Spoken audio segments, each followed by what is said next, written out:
প্রিয় ষষ্ঠ শ্রেণীর শিক্ষার্থীরা, শুভেচ্ছা নিও। আজকে আমি তোমাদের বাংলাদেশ ও বিশ্ব পরিচয় বিষয়ের নতুন বই থেকে তৃতীয় অধ্যায় পৃষ্ঠা নং 23-এর সৃজনশীল প্রশ্নের সমাধান করে দেব। প্রথমে তোমাদের বলবো, যারা আমার চ্যানেলটি সাবস্ক্রাইব করো নাই তারা আমার চ্যানেলটি সাবস্ক্রাইব করবে এবং আমার সাথে থাকবে। তাহলে চলো আমরা ক্লাস শুরু করি। বাংলাদেশ ও বিশ্ব পরিচয় পৃষ্ঠা নং 23, সৃজনশীল প্রশ্ন। হাজেরা বাবার সাথে গ্রামে বেড়াতে যায়। তার ফুফাতো বোন জুলেখার পছন্দ সকালে পান্তা ভাত ও মাছ দিয়ে নাস্তা করা এবং ভাটিয়ালি গান শোনা। নাস্তায় মাছ ভাত খেতে দিলে হাজেরার মন খারাপ হয়, কারণ তার পছন্দ বার্গার, স্যান্ডউইচ ও পেস্ট্রি। পড়াশোনা শেষে তার সময় কাটে ইন্টারনেট ব্যবহার করে। ক. সংস্কৃতি কি? খ. কোন সংস্কৃতি কেন সংস্কৃতির বস্তুগত ও অবস্তুগত উপাদান বিচ্ছিন্ন নয়? গ. জুলেখার মাধ্যমে বাংলাদেশের কোন সংস্কৃতি ফুটে উঠেছে ব্যাখ্যা করো। এবং ঘ. হাজেরা সংস্কৃতিতে বিশ্বায়নের প্রভাব লক্ষ্য করা যায়, মতামত দাও। তাহলে চলো এখন আমরা এই 4টি প্রশ্নের সমাধান দেখে নিই।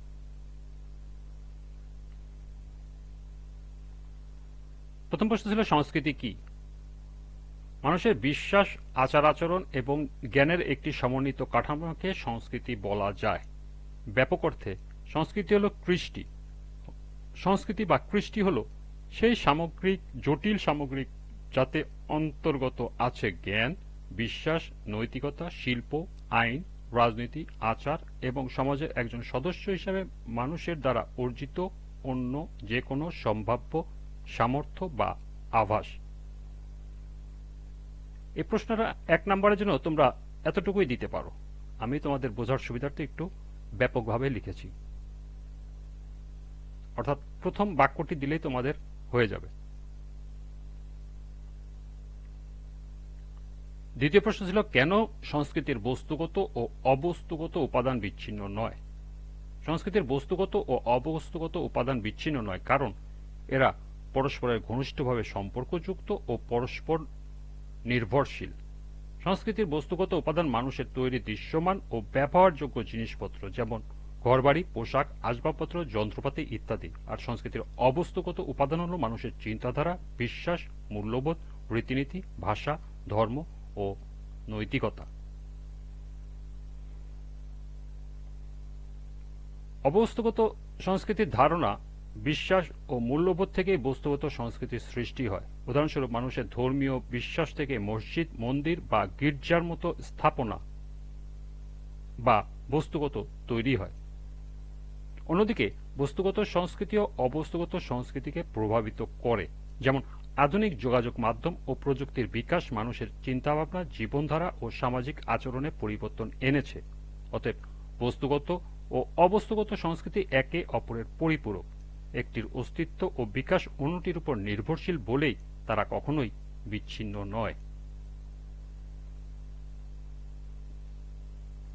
তৃতীয় প্রশ্ন ছিল জুলেখার মাধ্যমে বাংলাদেশের কোন সংস্কৃতি ফুটে উঠেছে ব্যাখ্যা করো। উদ্দীপকে জুলেখার মাধ্যমে বাংলাদেশের গ্রামীণ সংস্কৃতি ফুটে উঠেছে। মানুষ যা করে, যা ভাবে, যা কিছু সে ব্যবহার করে, এমন সকল কিছুই তার সংস্কৃতি। কাজেই গ্রামের মানুষ যে নানা ধরনের পেশার সাথে যুক্ত থাকে, ফলে সে যা আচরণ করে, যা সৃষ্টি করে বা যে ভূমিকা রাখে, তার একত্রিত রূপ গ্রামীণ সংস্কৃতি। অর্থাৎ গ্রামীণ মানুষের সংস্কৃতি গ্রামীণ সংস্কৃতি।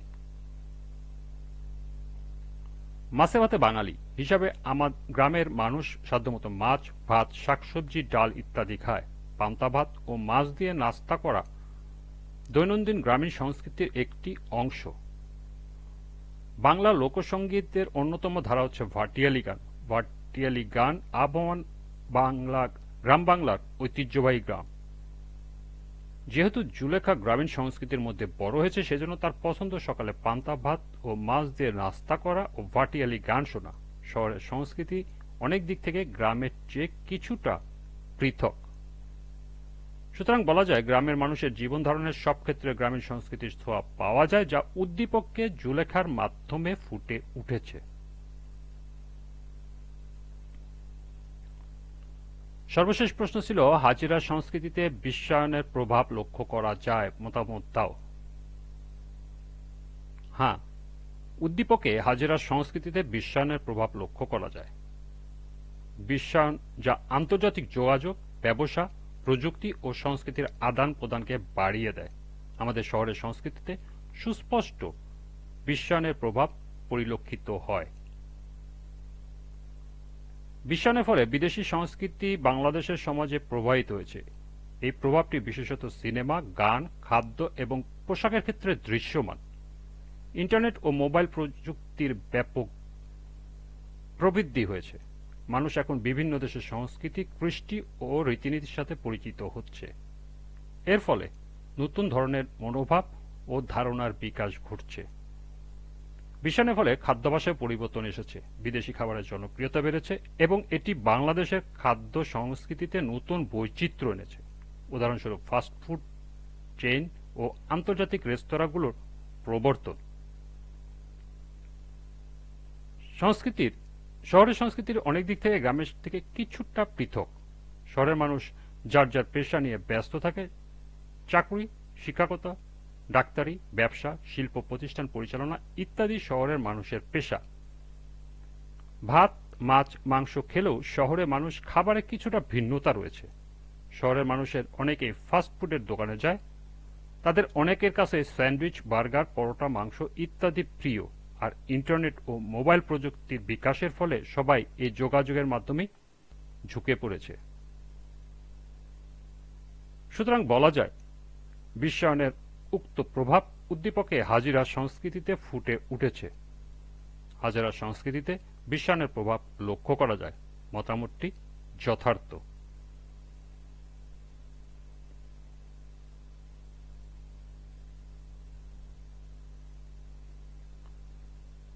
এই ছিল সৃজনশীলের 4টি প্রশ্নের সমাধান। আজকের ক্লাসটি এ পর্যন্তই। পরবর্তী ক্লাসে সংক্ষিপ্ত উত্তর প্রশ্নের 3টি সমাধান করে দেব।